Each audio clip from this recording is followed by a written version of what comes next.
रोहित की दीदी समीक्षा की शादी अर्पित से हुई थी। रोहित 20 साल का था जो कि अपना पूरा दिन मोबाइल पर ही निकालता था। कभी पबजी खेलता तो कभी यूट्यूब चलाता। एक दिन अर्पित और समीक्षा समीक्षा के मम्मी पापा से मिलने आते हैं और देखते हैं कि रोहित मोबाइल से हटने को तैयार ही नहीं है। अरे रोहित, तुम्हारी तो आईआईटी की परीक्षा है ना? तुम तैयारी नहीं कर रहे हो परीक्षा की? वो सब तो मोबाइल पर ही हो जाएगा। ये देखिए, ये है गूगल। इससे जो भी पूछो वो सब बता देता है। तो आखिर कागज क्यों बर्बाद करूं? अरे पर तुम इन प्रश्नों की तैयारी बिना लिखोगे कैसे? उसमें क्या है, ये देखिए नोटपैड, बिल्कुल कॉपी जैसा है, इसी पर कर लूंगा। हम जब तुम्हारी उम्र के थे तब हम दोस्त मिलकर प्रश्न हल किया करते थे। उससे हमारी हैंडराइटिंग की भी प्रैक्टिस हो जाती थी और समय का भी अंदाजा लग जाता था। और फिर साथ में हम एक दूसरे की मदद भी कर देते थे अगर कोई अटक जाए तो। आपका जमाना अलग था जीजा जी। अभी जमाना फास्ट और स्मार्ट हो गया है। जमाना क्या, अब तो फोन भी स्मार्ट हो गया है। समय के साथ बदलना पड़ता है जीजा जी। अब बस भी कीजिए आप, हर चीज को लेक्चर में बदल देते हैं। रोहित अच्छा कर लेता है परीक्षा में। इतने में अर्पित के सास ससुर जी आ जाते हैं हॉल में और अर्पित इस बारे में बात नहीं करता। हालांकि अर्पित को लगता तो है कि पूरी तरह मोबाइल पर लगे रहना सही नहीं है, पर वो इस बात को और नहीं छेड़ता। ऐसे ही 2 दिन निकल जाते हैं। समीक्षा, मुझे काम से फोन आया था, मुझे वापस काम पर लौटना पड़ेगा। पर हमें आए हुए तो 2 ही दिन हुए हैं। अभी चले गए तो माँ और पापा को अच्छा नहीं लगेगा ना। अच्छा ठीक है, तुम रुक जाओ, मैं काम खत्म करके फिर लौट आऊंगा। एक काम कीजिए ना, परसों रोहित भी परीक्षा के लिए निकलेगा, आप उसी के साथ निकल जाना। दोनों वैसे भी बात नहीं करते, साथ में जाएंगे तो हो सकता है आप लोग आपस में बातचीत भी करने लग जाओ। आह, ठीक है, मैं काम को 2 दिन टाल सकता हूँ। उसी रात जब सब खाना खाने बैठे थे तो अर्पित अपने जाने की खबर बाकी लोगों को बताता है।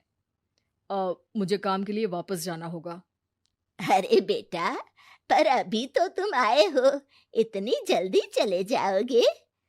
नहीं माँ जी, समीक्षा यहीं रहेगी और मैं जल्दी काम खत्म करके वापस आ जाऊंगा। ठीक है, काम भी जरूरी है। वैसे कब निकलोगे बेटा? 2 दिन में। मैंने सुना है कि उस दिन रोहित को भी परीक्षा के लिए जाना है, तो कल मैं दोनों की टिकट करा लेता हूँ बुक। मेरी टिकट रहने दीजिए जीजा जी, मैं तो फोन से ही करवा लूंगा। हाँ, पर कोई दिक्कत हो गई तो? अरे कोई दिक्कत नहीं होती जीजा जी, फोन सब कर सकता है। हमारे फोन के रिचार्ज से लेकर टीवी का रिचार्ज सब रोहित यही फोन से बैठे बैठे कर देता है। अब ये नई चीज तो हमारे समझ के परे है, पर अच्छा है कि रोहित जानता है। हमारी मेहनत इतनी कम हो गई भाई। हाँ, पर अगर टिकट नहीं मिली तो? अर्पित की बात पूरी होने से पहले ही बिजली चली जाती है। अरे ये क्या हो गया, आपने बिजली का बिल भर तो दिया था ना? अरे नहीं, मैं तो भूल गया था। अरे टेंशन मत लो माँ। देखा जीजा जी, आप बिजली का बिल भी भर सकते हो, समय बदल गया है। एक बार फिर अर्पित इस बात पर बहस नहीं करता। अगले दिन जाकर अपनी टिकट करवाता है और पैकिंग कर रहा होता है जब शाम को अचानक से रोहित के चिल्लाने की आवाज आती है। नहीं, प्लीज प्लीज हो जा, ऐसा मत कर यार, प्लीज हो जा। अरे क्या हो गया रोहित?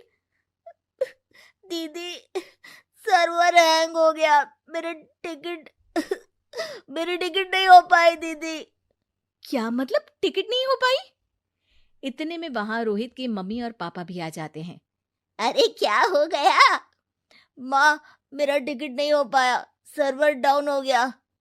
अरे पर तूने तो बोला था कि हो जाएगा। हो जाता है, पर अब क्या करूं, ये क्या हो गया? अब कल की तो कोई बस भी नहीं है, ना ही अब टिकट मिलेगी ट्रेन की कल के लिए। मुझे तो कोई रास्ता नहीं दिख रहा।